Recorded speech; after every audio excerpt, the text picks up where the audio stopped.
ಆ ಇಡ್ಲಿ ಶೋಣಿ ತಿನ್ಬೇಕು ಬಂದ್ಬಿಟ್ಟವ. ಅವ 3 ಹೊತ್ತು ಮಾಡ್ತಿದ್ರಿ ನಾವು 30 ಇಡ್ಲಿನ, ಮುಂಜಾನೆ ಹೊತ್ತು ಮಧ್ಯಾಹ್ನ ಹೊತ್ತು ರಾತ್ರಿಗೆ.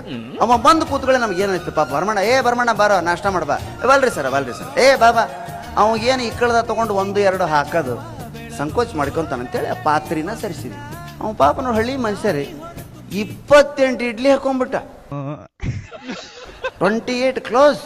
28 ಇಡ್ಲಿ ಹಾಕೊಂಡು, ಅರ್ಧ ಬೋಗೋಣಿ ಚಟ್ನಿ ಸುರಿಕೊಂಡು, ಒಂದು ಅರ್ಧ ಡಬ್ರಿ ಸಾಂಬಾರು ಸುರಿಕೊಂಡು ಕಸ ಪಸ ಕೈ ತಿರುವಾಕೈತ್ಬಿಟ್ಟು ಎದ್ದು ನಿಂತು ಭಕ್ತ ಕುಂಬಾರ ತುಳ್ದಂಗೆ ತುಳಿಲಿಲ್ಲ ನಾನು ಪುಣ್ಯ. ಅಷ್ಟದನ್ನ ರಮರಾಡಿ ಮಾಡಿ ಉಣ್ಣಾಕತ್ತಿದ್ದೆ. ಇಡ್ಲಿನ ಹಿಂಗೂ ತಿನ್ಬೋದಾ ಅಂತ ನೋಡಿದ್ದೆ ಅವತ್ತು ನಾನು.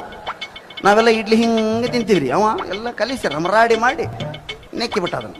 28 ಇಡ್ಲಿ ನನ್ನ ಎದುರಿಗೆ ಭಸ್ಮಾಗಿ ಹೋದ್ರಿ. ಭರಮಣ್ಣ ಎಬ್ಸಿದ ತಪ್ಪಾತಲ್ಲಪ್ಪ ನೀನು ಅನ್ಕೊಂಡೆ ನಾ ಮನಸ್ಸಿನಾಗ. ಆದರೂ ಅಭಿಮಾನ ಬಿಡಲಿಲ್ಲ. ಲೇ ಭರಮಣ್ಣ ಭಾಳ ಹಸ್ತಿದ್ದಂಗದ, 1-2 ಇಡ್ಲಿ ಯಾಕೆ ಉಳಿಸ್ತೀವ ತಗೋ ಅಂದೆ. ಬೇಡ್ರಿ ಸರ, ತಗೋ ಇಲ್ಲ ಸಂಕ ಸರ, ಯಾವುದಕ್ಕಾತು ಲಿಮಿಟ್ ಇರ್ಬೇಕ್ರಿ ಅಂದ. ಹುಚ್ಚ ನನ್ನ ಮಗನೇ, 28 ಇಡ್ಲಿ ತಿಂದಿ ಲಿಮಿಟ್ ನಿನಗೆ? ಅದೇನಕ ಅವೆರಡು ತಿನ್ನ ಸರ. ತಿಂತಿದ್ದೆ, ಇದ ಈಗ ಉಂಡು ಬಂದೀನಿ ಅಂದ.